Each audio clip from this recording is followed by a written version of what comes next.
So hello, everyone. Good morning, good afternoon, good evening from wherever you're joining us. I'm very happy to have all of you here today. My name is Dalia, and I work as a community manager here at Kong. I'm super happy that all of you are joining us for our April Tech Talk, because today we're going to talk about the Kong Gateway Operator. Super interesting topic, a lot of new information today. Mattia and Greg are going to be sharing with us their insights and also demos. So let's take all of the questions at the end. You will see a Q&A function on the bottom, so please input all the questions there rather than in the chat. And as soon as they're done presenting, we'll answer all of them. So Greg, please take it away from here. Yeah, welcome everyone. We are going to present you today with a webinar about automating Kubernetes ingress management with the Kong Gateway Operator. I'm Grzegorz Burzyński, Greg. I'm working in a Kubernetes team at Kong. We are developing Kong Gateway Operator and Kong Ingress Controller. I'm joined with Mattia. Yeah, hi everybody. My name is Mattia Lavacca, and I'm Greg's teammate. I work in the Kubernetes team as well, and I contribute to the Kong Ingress Controller and the Gateway Operator. So today we are going to talk about a brief story behind Kong's journey to the Gateway Operator project. We're also going to give you a quick recap about the Gateway API from Kubernetes. Later, Mattia will tell you more about the Managed Gateways feature that builds on top of the Gateway API. Mattia will also give you an introduction to a new AI Gateways feature that was shipped in KGO 1.2, and we'll demo the feature itself. At the end, we will wrap up with a demo of data plane autoscaling feature that was also shipped as a part of the KGO 1.2. At Kong's Kubernetes team, we always aim to build the best tools to run our gateway in the Kubernetes environment. In a couple of upcoming slides, we will share with you our way to the Gateway Operator project, explaining why it is important and why it can be useful to you. Probably most of you, if used Kong on Kubernetes before, heard about Kong Ingress Controller. It's a feature-rich controller that not only supports the Kubernetes Ingress APIs, but also the new Gateway APIs. On top of them, it enables configuring also Kong-specific features like plugins, consumer groups, and others using Kubernetes native CRDs. KIG, as we call it, has been with us since 2018, getting its 1.0 release in October 2020. It's still considered a core to our Kubernetes ecosystem integration, but we set a clear boundary of its responsibilities. It can only configure Kong Gateway via its admin API and should not create any Kubernetes resources on your behalf. KIG is still being developed, but having the boundary set, we needed another component in our ecosystem that would take the Kubernetes experience a level higher. We needed an operator that would be responsible for managing the gateway in a more intelligent and automated way, making day-to-day operations way easier for our customers. It would be taking on its shoulders responsibilities like managing deployment of the gateway and the Ingress controller, allowing their blue-green deployments, automated upgrades, auto-scaling, and so on. This finally led us to kick off a Kong Gateway Operator project back in 2022. In the beginning, it was incubating as a closed source project, getting its 1.0 release in September 2023. After being validated as a great platform for building higher level abstractions over Kong infrastructure, we decided to go one step further. During KubeCon EU 2024, we released Kong Gateway Operator 1.2 and made it finally open source. We believe that opening to the community will bring more exciting features that will make Kong the best Kubernetes gateway ever.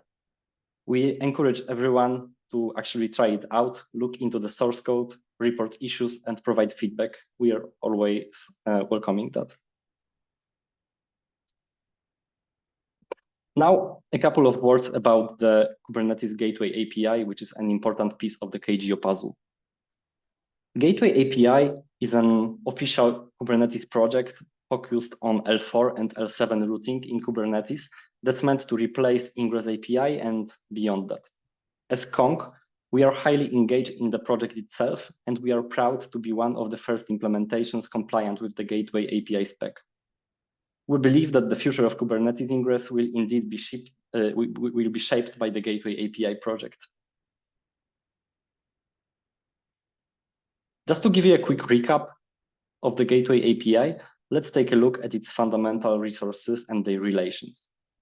The resource model focuses on three personas: infrastructure providers, cluster operators, and application developers. All of them are provided with new useful resources they are allowed to configure to make the Ingress traffic work as expected. The gateway resource defines a point of access that can route traffic between the outside and the in-cluster context. Each gateway has a gateway class associated. It determines what specific implementation of the gateway controller will be used. In our case, that would be Kong. In the routing layer, which is meant to be configured by app developers, we have resources like HTTP route, TCP route, TLS route, and others. They can be interpreted as similar to Ingress resource, but with improved expressiveness and extensibility. Gateway class, and HTTP route were actually made GA in 1.0 release of the Gateway API back in October 2023. Kik was one of the first implementations that was fully compliant with them, and we actively take part in the project's evolution, shaping the future of the Ingress in Kubernetes. I will pass to Mattia to talk more about the managed gateways that builds on top of the Gateway API.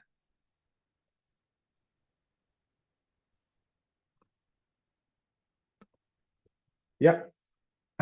Well, as Greg pointed out before, we are very, very involved in the Gateway API. And this involvement has been highlighted by the fact that we started designing a new way of managing with gateways, with Gateway API gateways, since the beginning of KGO. So this is a feature that has been designed since from the beginning of the project, but it just get graduated in KGO 1.2. But what is a managed gateway? First of all, we need to consider a gateway as an object that needs both a couple of components, a control plane and a data plane. And the Kong gateway operator is an operator that is able to automatically reconcile gateways and automatically provision control planes and data planes. The gateway needs to use a gateway class, as Greg pointed out, and the gateway class that has to be reconciled by the gateway operator needs to use konghq.com/gateway operator as the controller name. A very important feature of our managed gateway is the fact that multiple listeners can be dynamically configured in the gateway, because a gateway is capable of being configured with multiple listeners. So you can basically pick a gateway and set an HTTP listener on port 80, for example, a TCP listener on port 95, just random ports. There is no such a constraint. But yeah, there is the possibility to dynamically configure these listeners without data plane disruption. So basically, let's say that you have created a gateway with an HTTP listener on port 80, and in a second moment, you want to add a new listener for HTTPS traffic on port 443. Well, you can just patch your gateway. The gateway operator reconciles the new gateway, the new version of the gateway, and the data plane is updated so that it is possible to route HTTPS traffic to the new listener. And what is very important is that no disruption happens in the data plane lifecycle during this update. Then there is the control plane. The control plane is just a CRD, Kong CRD, that manages an instance of the Kong Ingress controller. The control plane controller is in charge of provisioning and managing Kong Ingress controller deployments and some other components. The first one is airbags to allow the controller interact with the Kubernetes API server. Then there is the webhook to allow the controller prevent users to create malformed gateway API resources. And there is also a couple of secrets because all the communications between the control plane and the data plane are encrypted with mutual TLS. Also, the control plane can be deployed as a standalone object. So you, as a user, can just create a control plane CR in your cluster, and the control plane controller will take care of that control plane and will provision everything you need to make the whole thing working. And it will manage everything automatically, leaving all the burden on the operator, and basically giving the user the possibility to have this managed style of the control planes. Then there's the data plane. The data plane is just another CRD that manages Kong instances. The real Kong, the famous Kong, which is the proxy. So basically, behind every single data plane, there is a Kong proxy instance that is managed by a Kong deployment. And there are also other components that are managed by the data plane controller as well.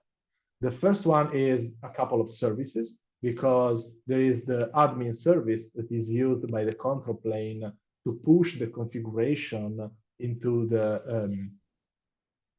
data plane pod, into the data plane instance. And there is the Ingress service that is used by the user to reach the desired backend. Then there is a HPA configuration, and this is something very important that has been recently added, and Greg will showcase at the end of the presentation. So basically, you can have horizontal auto-scaling of your data plane pods.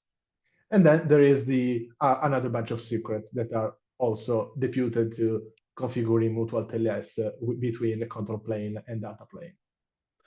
As with the control plane, the data plane can be deployed as a standalone object. So you can just create your data plane in the cluster. The data plane controller will take care of provisioning everything you need to make everything working. And again, very similarly to the control plane, the data plane can also be managed and deployed as a standalone. Then there is the gateway configuration. The gateway configuration is another CRD that allows customization of control planes and data planes managed by the gateways. Because as we saw before, the gateway has to specify a gateway class. And in the gateway class, there is a very important field, which is called the parameters ref, that can point to a specific CRD. In this case, it's the gateway configuration. And in the gateway configuration, you can add all the parameters, all the fields that are used to customize the gateway behavior, which means that the control plane and the data plane behavior can be customized by this gateway configuration. So you can have control plane related customization field to customize, for example, control plane deployment, environment variable or arguments, and data plane related customization field where you can customize data plane deployment fields, and also some kind of customization on the Ingress service, on the HPA. But again, Greg will show a complete example of that at the end of the presentation. Then there is another very cool feature, well, cool in my opinion at least, which is the AI gateways. AI gateways is a feature that has been just released as alpha in KGO open source 1.2. So it's a very new feature, and guess what? It's another CRD. So it's a CRD that helps you to provision and manage gateways, HTTP routes, and Kong plugins. So basically, when you create an AI gateway, when the Kong gateway operator is deployed, the Kong gateway operator reconciles this AI gateway and creates a gateway plus a bunch of Kong plugins plus a bunch of HTTP routes to configure everything. The Kong plugins are the components that are needed to add AI capabilities to your Kong instance, so to your data plane. So through the Kong plugins, you can basically make your data plane smarter. It's possible to define multiple LLMs, such as OpenAI, Azure, Cohere, and Mistral.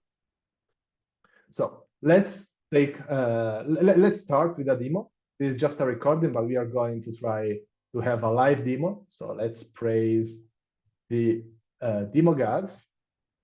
And as a first step, I just want to introduce you the scenario that we have. This is just a cluster, a regular Kubernetes cluster with KGO, so the Kong gateway operator.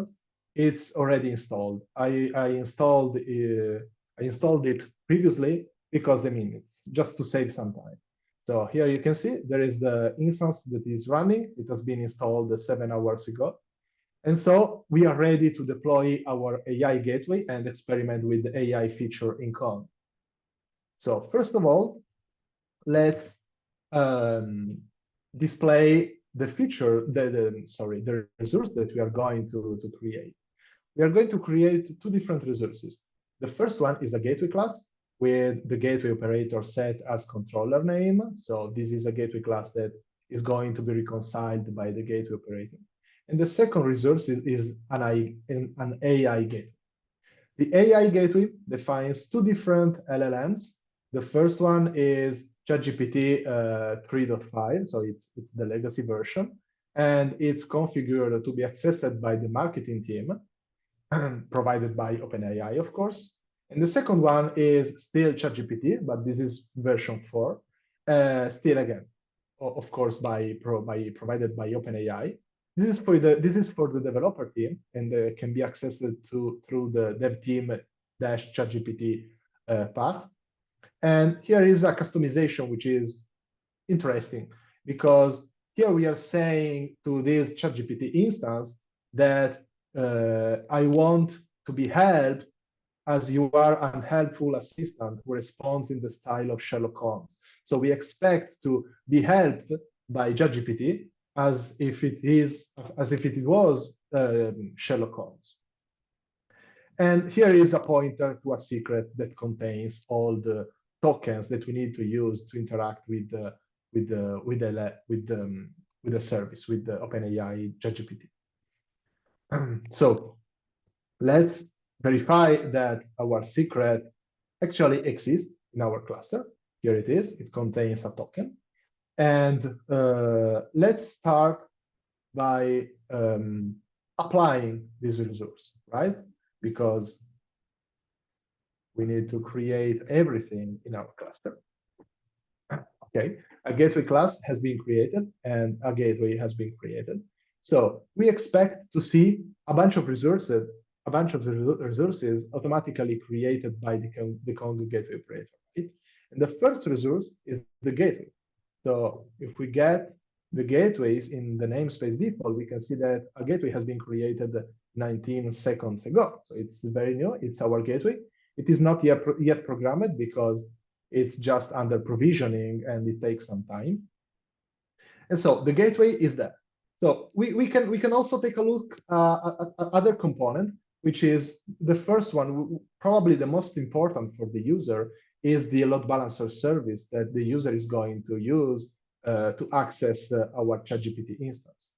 So if we get the service with a specific label selector, we can see that there is this service that has been provisioned.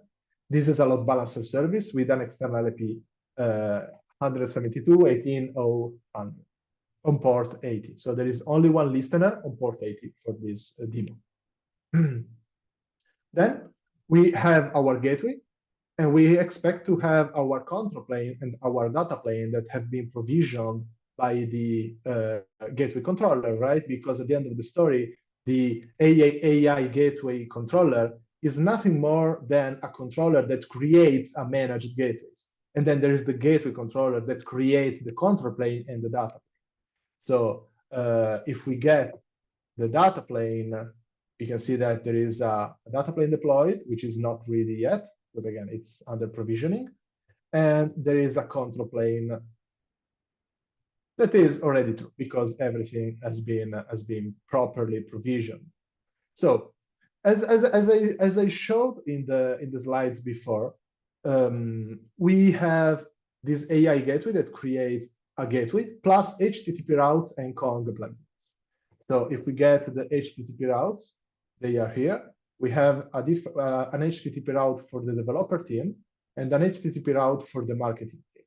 So they are separated because we have different endpoints to be able to reach the developer team dedicated ChatGPT instance and the marketing team dedicated ChatGPT instance. So we have two different HTTP routes, and we expect to have also different Kong plugins, right?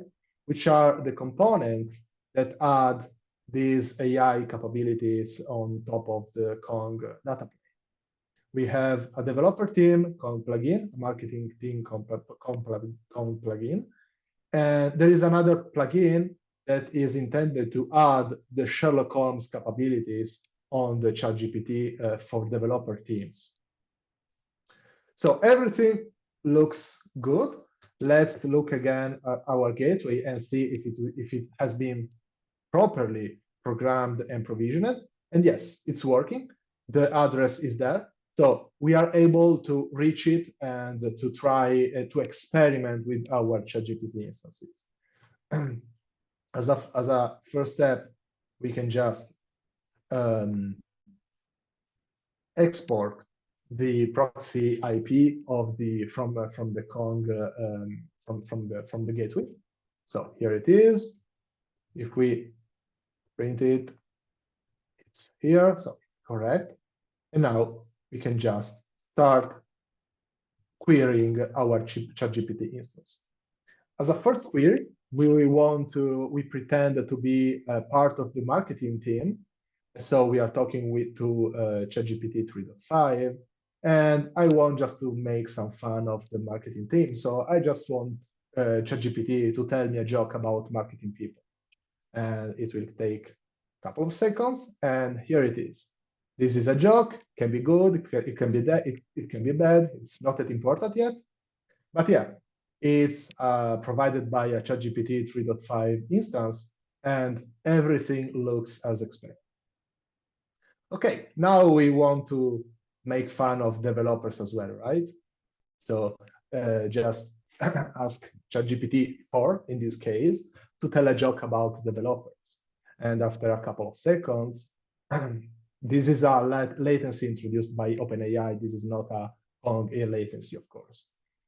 After a couple of seconds, we get this answer, this response from the service provided by ChatGPT 4. Again, this is just a joke on developers, but in the style of Sherlock Holmes, right? Because we explicitly asked to always reply as it was Sherlock Holmes reply. And here it is, basically. So this is a way to have a couple of fun jokes on developers and marketing team. And yeah, I mean, it can be also configured to make very cool stuff, not only silly stuff like these ones. And I'll hand over to Greg again.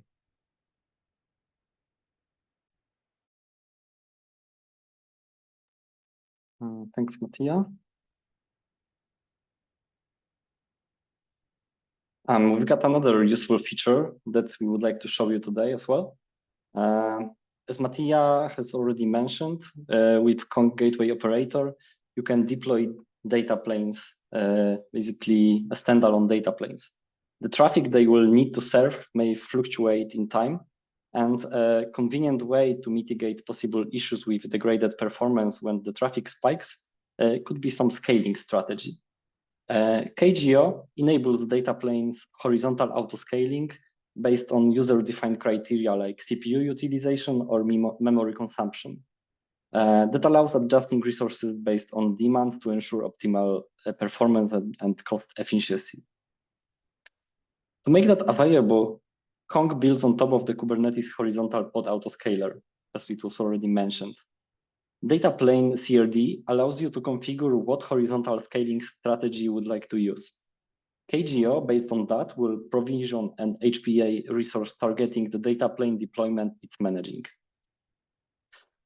What's nice, there's no custom API for that, so everything should look very familiar to anyone that's used HPA before. All right, let's jump to a demo and see how it works. Similarly to Mattia, I will try and fingers crossed, everything will work live. All right. So first, let's ensure we have a clean state of our cluster. We're going to start from scratch this time.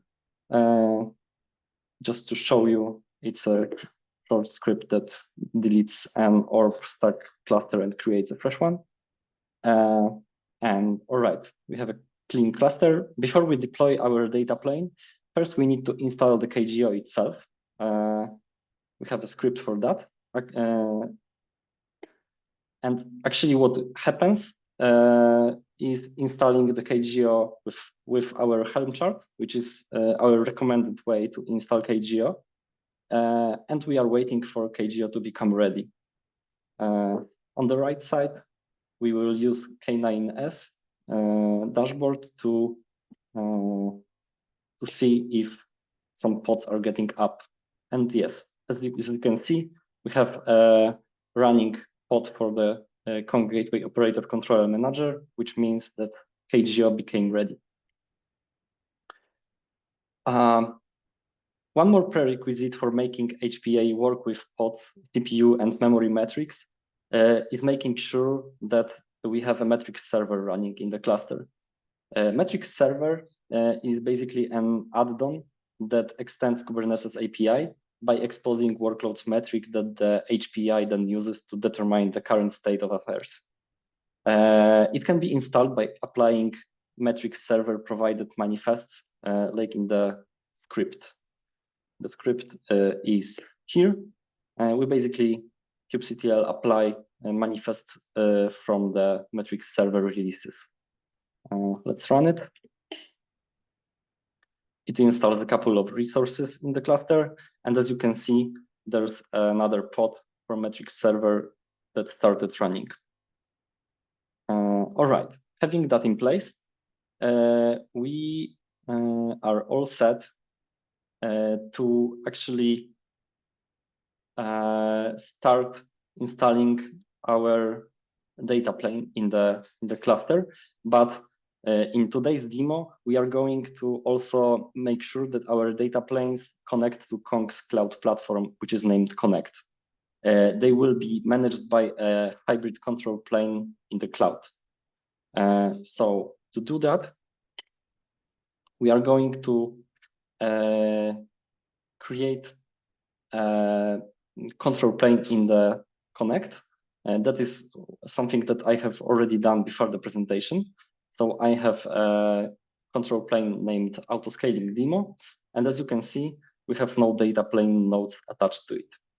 In order to attach some data plane nodes, we should create certificates for communication between the control plane and the data plane.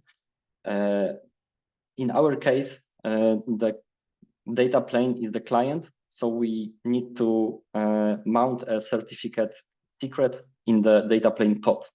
To obtain the certificate, we need to click the generate certificate button here and create a Kubernetes secret later in our cluster. I have already done that on my site. I mean, I have already obtained the TLS CRT and TLS key files. So I will proceed straight to the cert secret creation. The script is really simple. It just creates a TLS secret using the TLS CRT and TLS key files that I have stored locally. All right, having that in place, we should be able to actually proceed with creation of the data plane itself. But before that, let's see how it looks like in the inside. Here we have a data plane resource, which is coming from the beta package from Gateway Operator APIs. It will be named simply data plane. It will be created in the Kong namespace. And below, we define its specification. In the deployment section, we have an important field that is called pod template spec.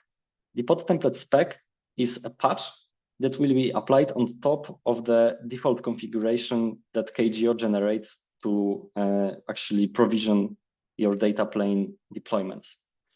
In our case, we want to make sure that the image we are going to use will be exactly this one, Kong Gateway 3611. And we also want to customize some of our environment variables.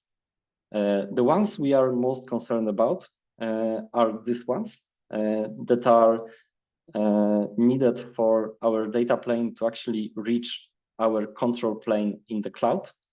As you can see here, the first segment of the hostname listed in all of these environment variables is our unique identifier of the control plane in the cloud.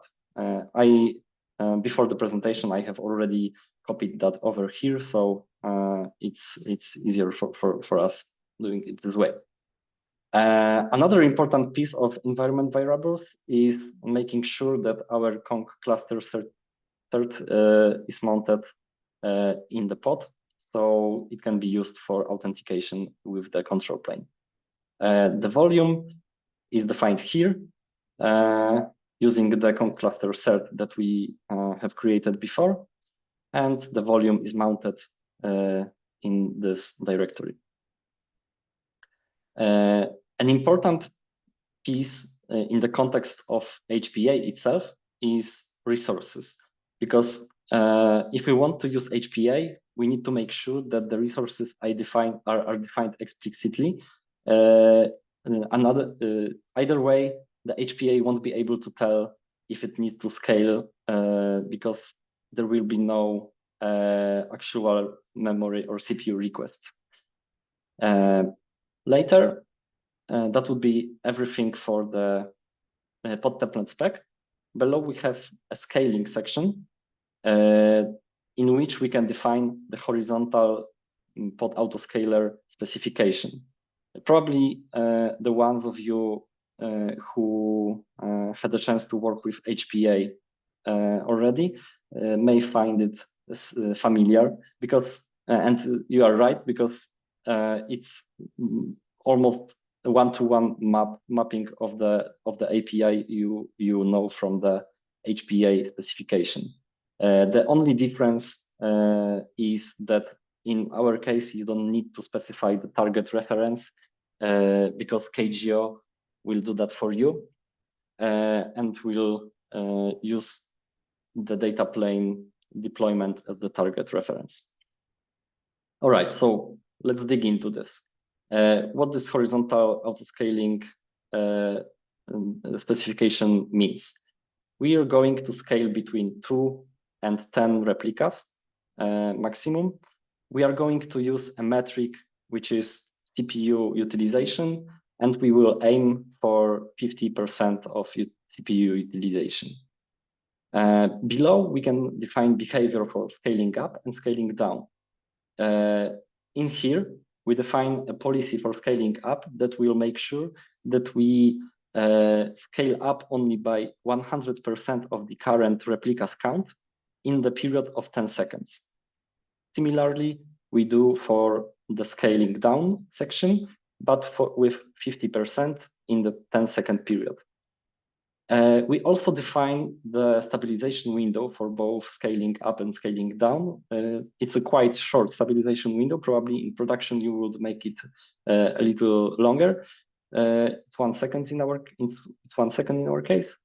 It's just to make sure that the demo runs smoothly and we are able to see the scaling behavior sooner than later. All right. So having that explained, let's apply the data plane manifest to the cluster and see what happens in here. As you can see, the data plane controller has created 2 data plane pods. It's actually a result of using HPA, because we defined that there should be a minimum of 2 instances, and because we have no load currently on the gateway, we have a minimum number of instances, which is 2.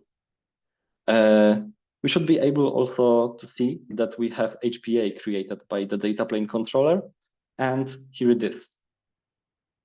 We have it defined as we specified in the manifest. So we have a minimum number of pods, which is 2, maximum number of pods, which is 10, and currently it instructs the deployment to create 2 replicas. So far, we cannot see the current state of the metric because metric server needs some time. HPA needs some time to scrape the metrics from the metrics server, but it should be visible here shortly. Yeah. So as you can see, now we have 6% of CPU utilization with the target of 50%. So the HPA will stay at this level of replicas, which is the minimum of 2. To actually make sure that the HPA scaling up works as expected, I have a short script here that will generate some artificial load for us.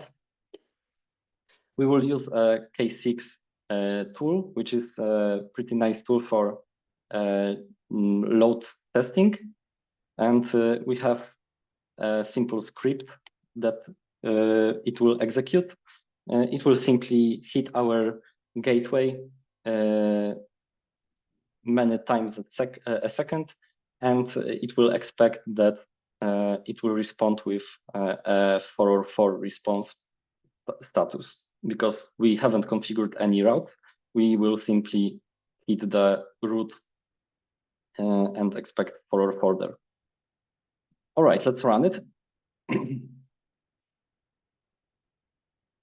It will need some time to actually generate the load that will be seen by the metrics server. So the current CPU utilization should grow shortly, but maybe let's see that from the perspective of HPA events. I have a script here that will watch HPA events that are generated every time something happens in the context of that. As you can see, we have a first event, successful rescale with a new size dictated 3.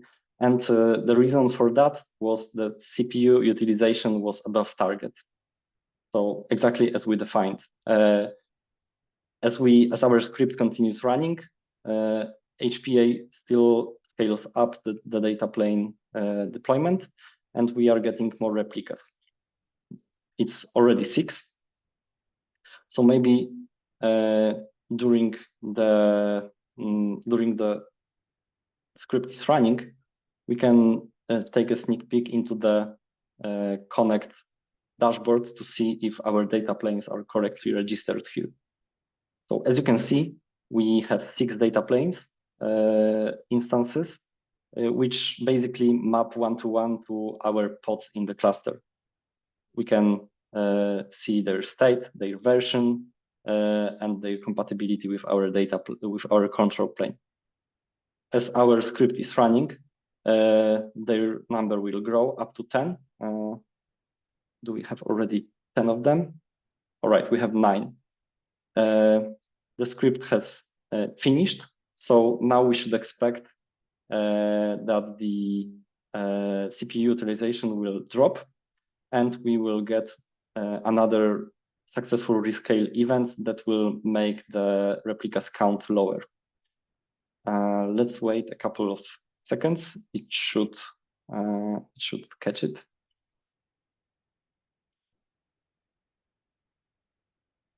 And yeah, HPA works in a way that if we define the maximum number of replicas, which was 10, even if we continued running the script, we would never go above 10. All right, so as you can see, after turning the script off, we've got another rescale event with the new size of 8. So we are dropping our number of replicas because all metrics were below targets. And it continues this way. So we will get to the starting point where we had 2 replicas when we have no load generated. And just to make sure that connect reflect the state, as you can see, we have 2 pods, or as you can call it, replicas in the UI.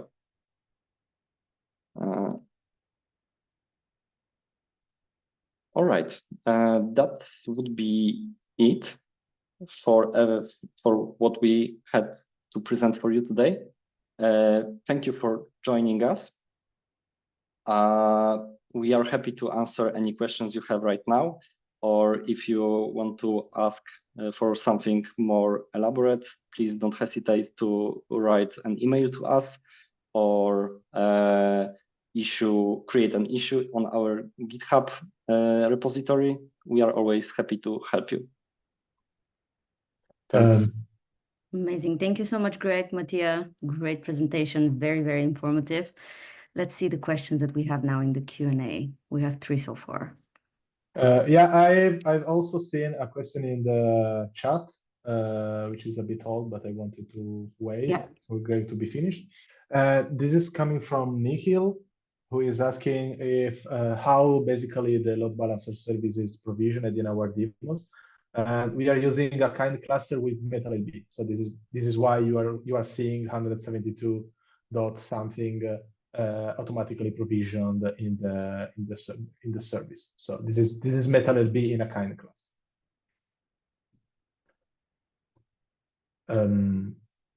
I don't know, Greg, if you want to go through the HPA questions. There is a couple.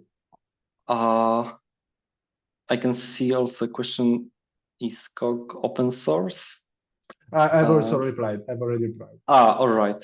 So in the Q&A, we have a question: will Kong support AWS, EKS, and GCP, GKInt and EKS, Azure Gateway AI API? What I can say, sorry, Greg. What I can say is that it should be compatible out of the box, because I mean it's just a component that is going to be deployed in your cluster, right? There is an incompatibility that we have so far, and we are going to fix in the next releases, which is the incompatibility with kubedns. Because of the interaction between control plane and data plane, there is some technical details that I don't want to talk about in details, but I mean, it doesn't work today with the kubedns.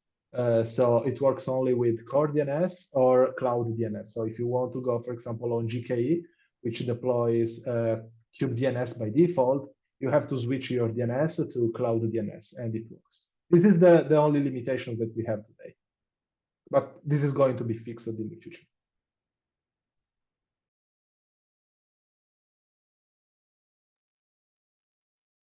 Yeah, now we have a question about HPA, and the question is if I need an L4 load balancer to balance traffic between pods if I use HPA.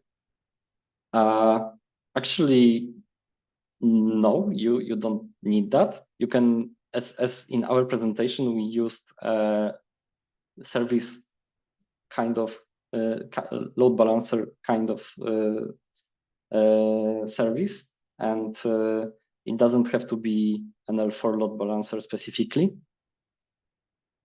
So I would say it all depends on your setup. If you have some other load balancer in the front of the cluster, or you want to go with a cloud vendor load balancer that is provided natively on, for example, EKS or GKE, but it's not a hard requirement, I would say.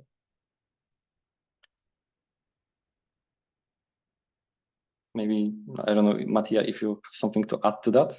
Yeah, totally agree. I mean, for the purpose of this demo, we just used the classic L3 load balancer provided by Kubernetes, the out-of-the-box load balancing logic that just picks one of the endpoints and redirect the traffic to one of the endpoints. So this is just the default behavior. If you want to have something more fancy on top of that, it's something not that kind of it's out of context for the purpose of this demo. But yeah, you can do it, of course. I see another question, which is, will it be available in marketplace in AWS and GCP? As far as I know, there is no plan for this. There is a plan to make the enterprise version of the operator in the Red Hat marketplace. It should be in the future. But for what concerns AWS and GCP marketplace, I don't think there is plan yet for that.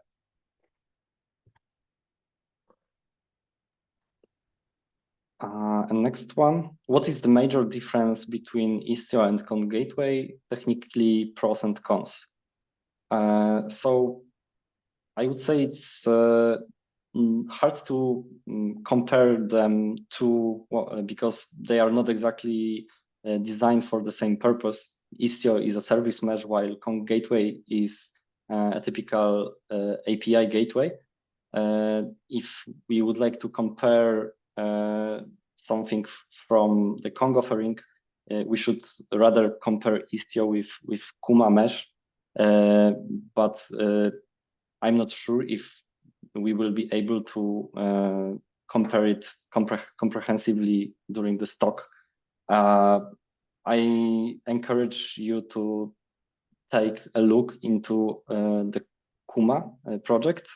It's a really cool, simple, and really well done mesh implementation that team from Kong maintains, and it could be compared with Istio.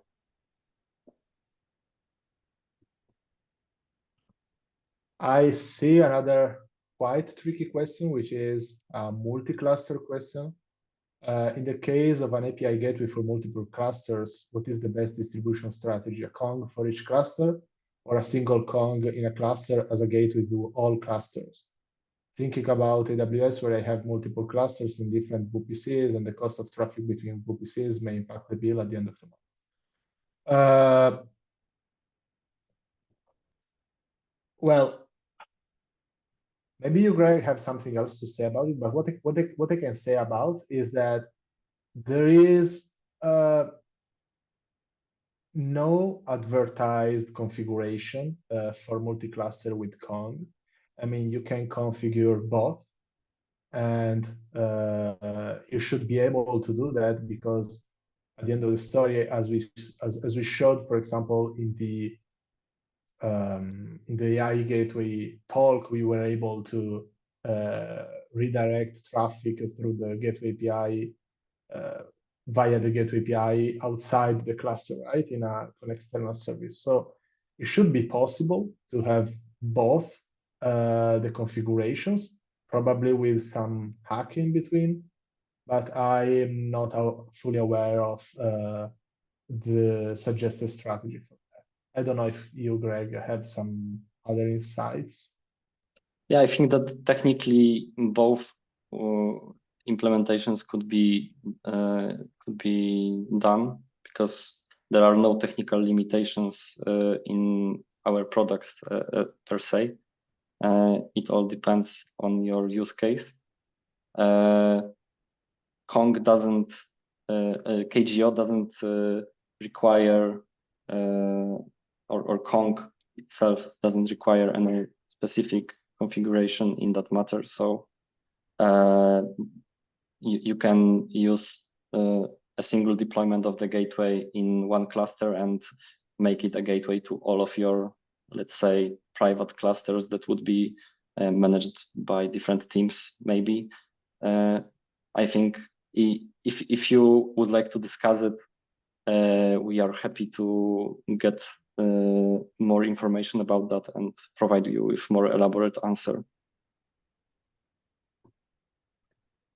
Yeah, I see another question in the chat.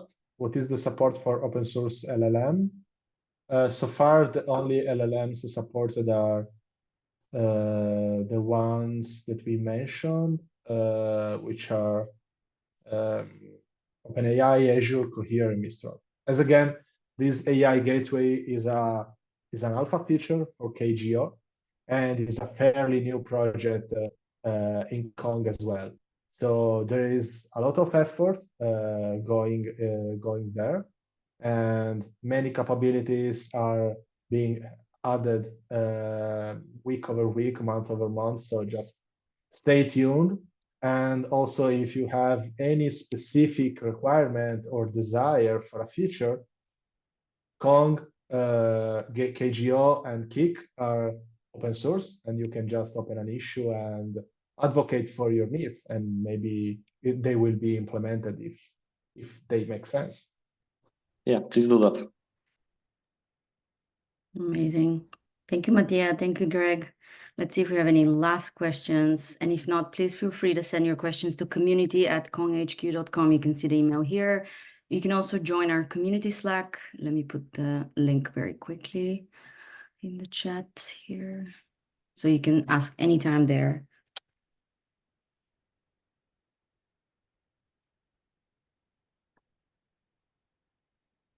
Cool.